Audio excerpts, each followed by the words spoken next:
Mr. Christopher Leslie. Will the Justice Secretary try and give some estimate of the impact on the very poorest in society, particularly, for instance, in our city of Nottingham? I know welfare advice centres, citizens' advice bureaus, who are seriously going to be at jeopardy of closing down because of the way that the rules that he's announcing are skewed towards hitting the very poorest in society, whether it's welfare advice, whether it's housing and so forth.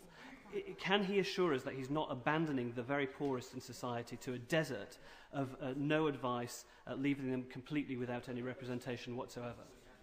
Secretary of State. Well, I realise the need for such services, and Citizens Advice Bureau in our own area of Nottingham is a particularly valuable source of advice for his constituents and mine. I would point out that not every Citizens Advice Bureau actually provides legal advice or gets legal aid, and they've only been eligible for it since the year 2000. So we've slightly moved into a situation where some have become rather dependent on it. I can only say that I will look at this problem because legal aid probably never was the best way of financing such organisations, and we'll have to discuss with colleagues whether some necessary measure can be introduced to make sure that wider advice is available, particularly to the most vulnerable in society, because we're all agreed that the taxpayer is only involved here when you have people who can't reasonably be expected to at least pay a modest sum to get some advice of their own. Guy Opperman. Given the restrictions that will apply in relation to education funding, can we be clear that there will be no legal aid funding in whatever way for SEN or other forms of education work? Secretary of State. Well, not normally, unless there's an exceptional case where we're under a legal obligation to provide legal aid. I mean, education cases includes all kinds of things, arguments, litigation about exclusion of particular pupils, about whether someone's been granted a place at the school of their children's preference and so on. All those things can be litigated. The special educational needs cases are the most difficult, but I repeat what I said before. It seems to me these are educational problems which there should be some process of resolving that doesn't involve going all the way through the courts. Last time I heard a judgment in the court, I had the Supreme Court was hearing a special education needs course, and I'm sure they came to the right decision, but I'm not quite sure that was the best way of resolving the problems of how to educate a particular child with particular problems. Mr. Simon Hughes. Mr. Speaker, may I acknowledge the rational, very thoughtful way the Secretary of State has approached this issue? And can I just ask him, as he seeks to deliver the aid and advice and mediation services as a network across the country, that he makes sure there is the protection for the poor and the vulnerable that doesn't drive them into the hands of exploitative private sector operators who will want to take their money for immigration advice or the like, which is often dud advice, costing far more than they can afford. No, I think I agree with the thoughts that underline the honourable member's intervention. Should make it clear we are legal support for mediation. We think it remains important in the family field, and we think that is a much better way of proceeding. And I certainly bear in mind what the honourable member says, because there are, in the field of immigration, there is no doubt that we have all known for many years that some of the advice, usually given by non-lawyers to those having difficulties with the immigration authorities, is really not very good, and the prices charged are rather unscrupulous, and people are taken advantage of by people who are affecting to help the person involved. Mr. David Mowat. Thank you, Mr. Speaker. Has consideration been given in this review to the further savings that may be achieved by addressing the structure of aspects of the legal profession? In particular, the criminal bar enjoys a near monopoly in some of the courts, but still constrains new entrants into the profession in a way that keeps rates higher than they might otherwise be. Secretary of State. Well, that was a question asked more frequently many years ago, Mr. Speaker, because in fact the exclusive rights of audience in the higher courts was lost some years ago. There are now quite a lot of solicitor advocates. I don't know whether the shadow spokesman, in fact, I know he practiced. Whether he was a solicitor advocate, I'm not sure, but he could have been if he wanted to be. And it's not as closed as it used to be. We are, of course, the changes are about to take place on new business structures for legal practice of all kinds, which are going to produce a considerable transformation, I think, in some areas of legal practice. So I think we are in a far more competitive situation than we used to be. Mr. Gareth Johnson. Thank you, Mr. Speaker. As a practising solicitor, Mr Speaker, I welcome this long overdue full review of the legal aid system.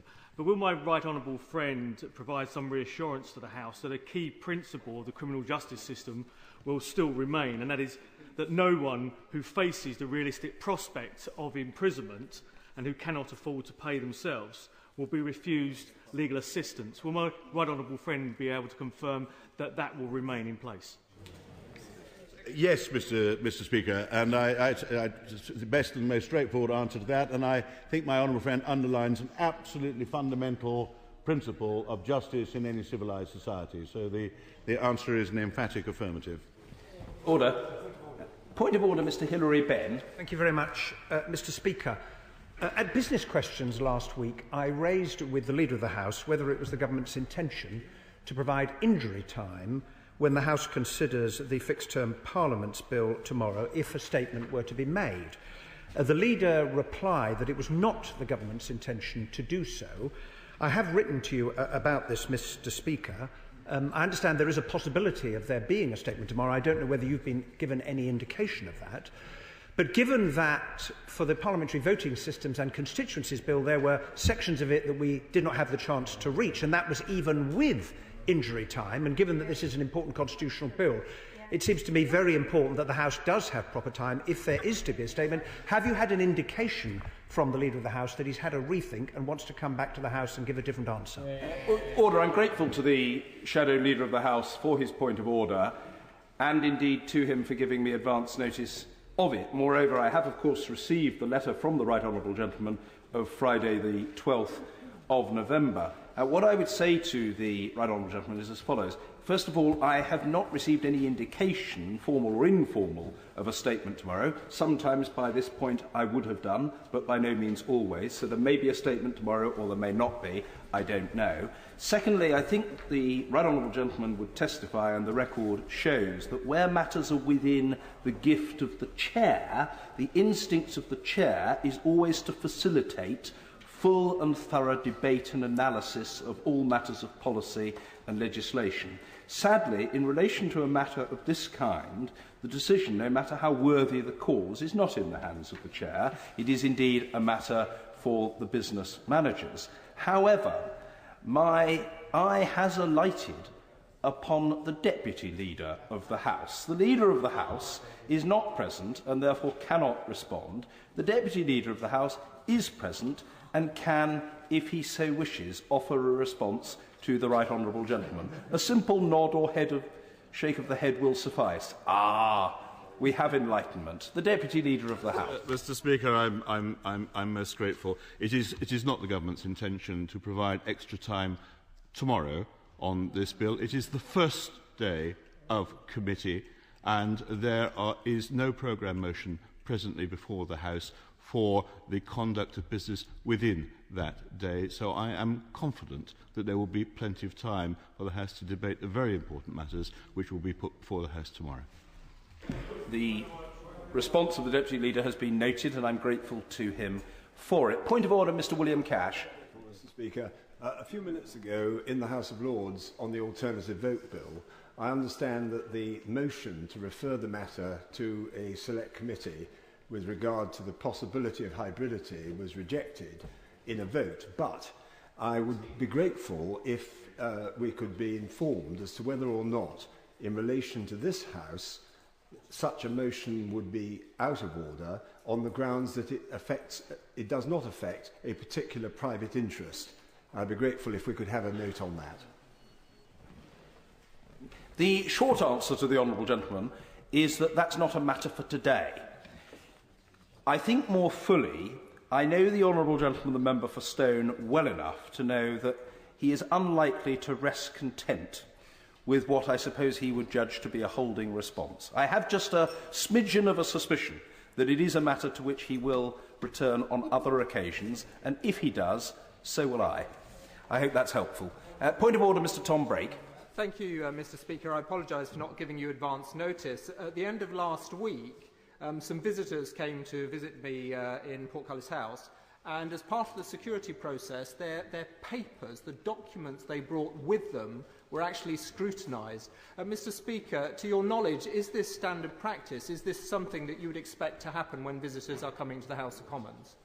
I don't wish to be unkind or unhelpful to the honourable gentleman, but the stock answer to questions or attempted points of order of this kind is that we do not discuss security matters on the floor of the House. However, if the honourable gentleman wishes to pursue the matter with me in other ways, of course I'm open to hearing from him, and I'll do my best to provide satisfaction. Point of order, Mr. Guy Opperman.